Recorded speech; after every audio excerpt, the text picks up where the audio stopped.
Good morning my dear student, myself Thakur Jaswant. आज हम standard 10 subject Sanskrit paper practice part number 4, ये जो गद्य खंड है, translate the following passage into English, उसमें हम लास्ट वीडियो में फर्स्ट पैराग्राफ जो लेसन नंबर 2 था उसका पैराग्राफ हमने संस्कृत टू इंग्लिश किया था। ओके, अब सेकंड है आपके पास, जो मैंने फर्स्ट सेकंड और थर्ड वीडियो में जो पैराग्राफ लिखाए है उसमें से सेकंड नंबर का पैराग्राफ है, एकदा Siddharth means lesson number 12। Okay, तो आपको ये याद रखना है और सुनना है सही से। ओके,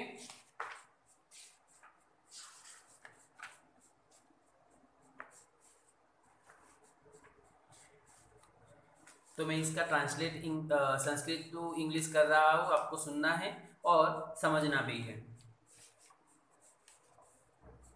एकदा सिद्धराजः विचारपथम आरूढ़।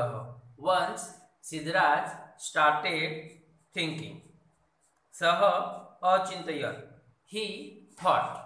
अचिंतयत मीन्स ये यस्तन भूतकाल का वर्ड्स है, तो वहां पे आएगा ही थॉट। मालव विजयन अहम धनस्य स्वामित्वं प्राप्तवान। क्या कह रहे हैं? I secured the ownership of the wealth by conquering Malwa. ये जो मालव के विजय से मैंने बहुत धन की प्राप्ति तो कर ली है, लेकिन तस्य ग्रंथागारः अपि मया प्राप्तः। I also got that library. ग्रंथागार मीन्स लाइब्रेरी। परंतु भोज व्याकरणेन भोजस्य यादृशी कीर्ति वर्तते, तादृशी कीर्ति मया न प्राप्तः। But the kind of fame, fame means कीर्ति, नामना, ओके, प्रतिष्ठा। But the kind of fame that Bhoj got by Bhoj Vyakaranam has not been won by me। कि जैसी भोज राजा की इस व्याकरण के कारण उनकी जो नामना है वैसी मेरी नहीं है। अतः एतादृशं किमपि करणीयं येन मदीया कीर्तिरपि तादृशी भवेत् यादृशी भोजस्यास्ति। तो ऐसा कुछ करना पड़ेगा जिससे राजा भोज की जैसी नामना है, प्रतिष्ठा है, फेमस है, वो वैसे मेरी भी हो। I should do something like it by which my fame will also be like that of Bhoj. Okay, तो ये लेसन नंबर 12 कलि काल सर्वज्ञो हेमचंद्राचार्य, यूनिट नंबर 12 का ये जो पैराग्राफ है उसका मैंने संस्कृत में से इंग्लिश ट्रांसलेट किया है। आपको समझना है और सुनना है। Okay, now paragraph number 3। Okay, paragraph number 3 है, वो भी यूनिट नंबर 12 से ही है। मैंने आपको पहले से ही कहा है कि ये जो नंबर 12 है वो बहुत इंपॉर्टेंट है, और आई थिंक नंबर 15 भी। ओके, तो यहाँ पे है पैराग्राफ, हेमचंद्राचार्य ही लक्ष्य श्लोक परिमितम साहित्यम विरचितम अस्ति। लिटरेचर consisting of 1 lakh श्लोकः has been composed by Acharya Hemchandra. First line है, अस्मिन् साहित्ये अभिधान चिंतामणि नामक कोश ग्रंथः चालुक्य वंशोत्कीर्तनम नामकं संस्कृतं प्राकृत भाषा निबंधः द्वयाशयं महाकाव्य काव्यानुशासनम नामकः अलंकार शास्त्रीय ग्रंथः छंदोनुशासनम इत्यादिनां बहुनां ग्रंथानां समावेशो भवति। देखो यहाँ पे इतने सारे जो नाम हैं, तो वो आपको संस्कृत में ही लिखने हैं। ओके, तो फिर से मैं बोल रहा हूँ, in this literature a dictionary name Abhidhan Chintamani ही। तो ये जो अभिधान चिंतामणि है वो वर्ष आपको इन संस्कृत में ही लिखना है। Okay, and epic poem composed in Sanskrit and Prakrit having twofold aspect called Chalukya Vamshotkirtanam. ये जो वर्ड्स है वो भी आपको इन संस्कृत ही लिखना है। A book on poetics name Kavyanushasanam and Chhandonushasanam. तो ये दोनों वर्ड्स जो है वो भी आपको संस्कृत में ही लिखना है। Are included. This Hemchandracharya born in okay गुर्जर प्रदेशे लब्ध जनिलय हेमचंद्राचार्य न केवलं गुर्जर प्रान्ते भी तु समग्रेपि संस्कृत साहित्य आकाशे सूर्यवत प्रकाशते। This Hemchandracharya born in the region of Gujarat continues to shine very brightly like the sun, not only in Gujarat but also in the sky of whole Sanskrit literature. Okay तो यहाँ पे जो यूनिट नंबर 12 कलिकाल सर्वज्ञ हेमचंद्राचार्य का दूसरा paragraph है। Okay तो ये भी संस्कृत टू इंग्लिश मैंने कंप्लीट किया है। Now unit number 15 and paragraph number 4। Okay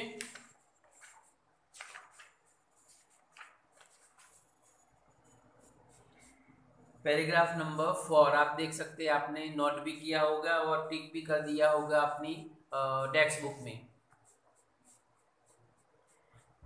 एकदा स्वर्गस्थितः अर्जुनः पृथिवीं द्रष्टुकां भूलोकम् आगच्छत्।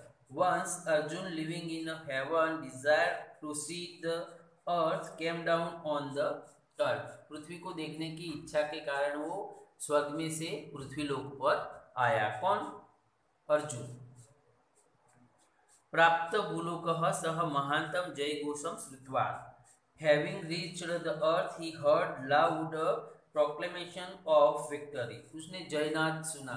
किसी जैसे कि कोई युद्ध हुआ और उसमें जीत हुई तो वो जीते हुए जो लोग हैं वो बहुत ही चिल्ला रहे थे, आवाज कर रहे थे, ऐसी उसने सुनी।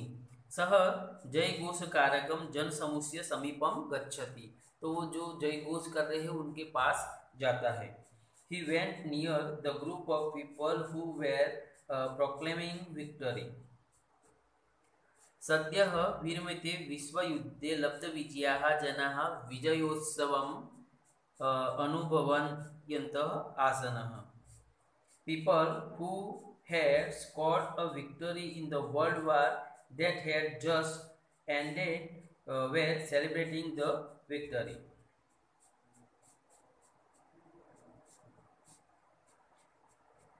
तान् दृष्ट्वा अर्जुनोऽपि पुरातनं महाभारत विजयं तदानीन्तनान् प्राप्त विजनान जनान च स्मरति। तो उनको देखकर उसे भी पुरातन काल में जो महाभारत युद्ध हुआ था वो और उसमें जो लोग जुड़े थे वो उनको भी वो याद करने लगता है।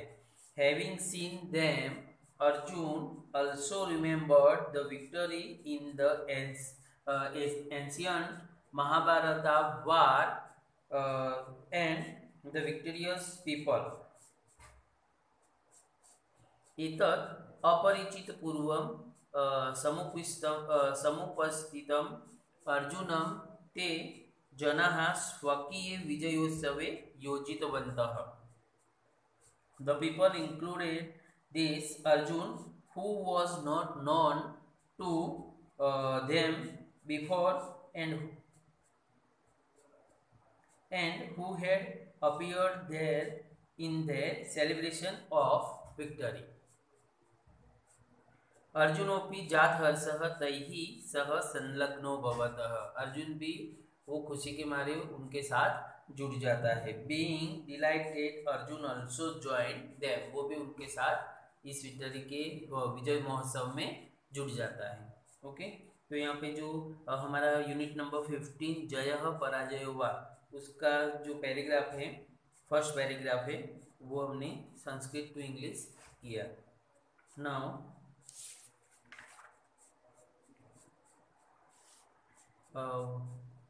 पैराग्राफ नंबर 5 जो यूनिट नंबर 5 से है, गुणवती कन्या। ओके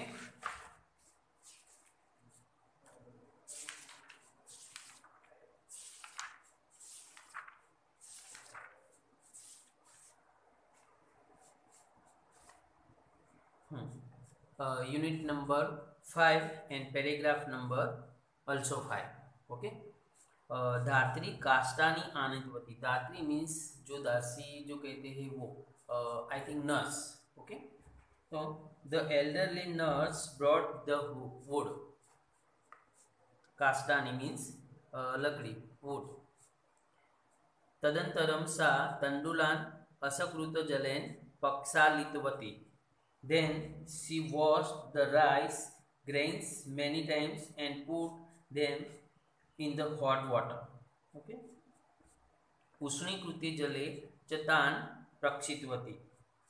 तो उसका क्या हो गया? Put them in the hot water. Okay. Hot water means उष्णीकृत जले. अल्पीयसा कालेनेव तंडुलाः सिद्धाः सज्जाताः. Means in a short time the rice were cooked. थोड़े ही समय में जो चावल है वो पक गए. ततः इंधनानि जलेन समयित्वा कृष्णांगरान् अपि तदर्थिभ्यः प्रेषयित्वा यत् धनं लब्धं तेन धनेन साकं धृतं दधि तैलं च कृतवती. Then having wood with water and with whatever money she got by sending the coals to those who needed them, she bought vegetable, ghee, oil and curd. Then च विविधानि व्यजनानि संपादितवती.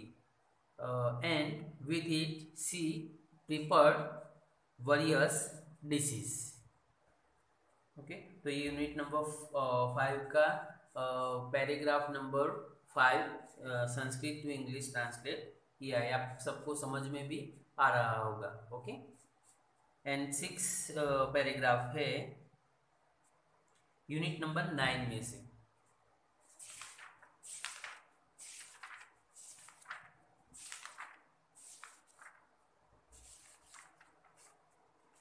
ओके. तो ये जो हमारा 6 पैराग्राफ है ये लास्ट है और 2 ही लाइन का है, लेकिन इसका जो ट्रांसलेट है वो थोड़ा टफ है, तो आप सही से सुनिएगा. कथम लोक विनाशाय ते विषपादस्येव जटावल्कनानि जातानि.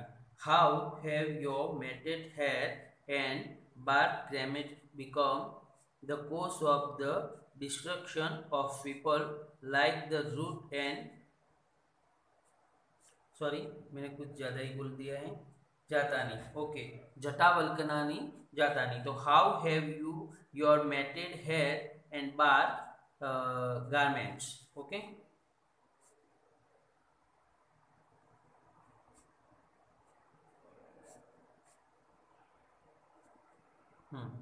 अनुचिता खलु अस्य मुनिवेशस्य हरियस्ति वृत्तमुक्ता चित्तवृत्तिः. Become the cause of the destruction of people like the root and bark of the poisonous tree.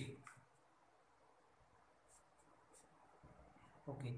This tendency of your mind devoid of good conduct is as implorer of this for this grave of an ascetic as the necklace.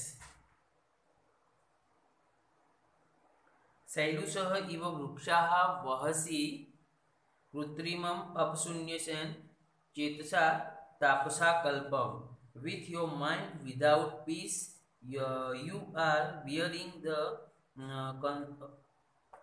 counterfeit costume of an ascetic like the actor. फिर क्या कह रहे? अल्पम अपि न ते पश्यामि कलशम जातम.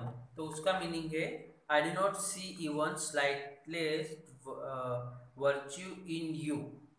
और इसका अलग से भी कह सकते हैं I do not see even the slightest happiness likely to process from you to other. Okay. तो ये जो 6 नंबर का पैराग्राफ है इसका भी मैंने संस्कृत टू इंग्लिश ट्रांसलेट किया है. तो आई होप आप सबको समझ में आ गया होगा। तो बाकी के जो पैराग्राफ है वो योर सेल्फ आपको ऐसे इंग्लिश में ट्रांसलेट करना है। अब नेक्स्ट वीडियो में हम विभाग ए में जो दूसरा क्वेश्चन है, answer the following Sanskrit question in a Sanskrit, तो जो संस्कृत के जो क्वेश्चन है उसके आंसर भी आपको संस्कृत में देने हैं, वो हम करेंगे सभी लेसन के। Okay, thank you.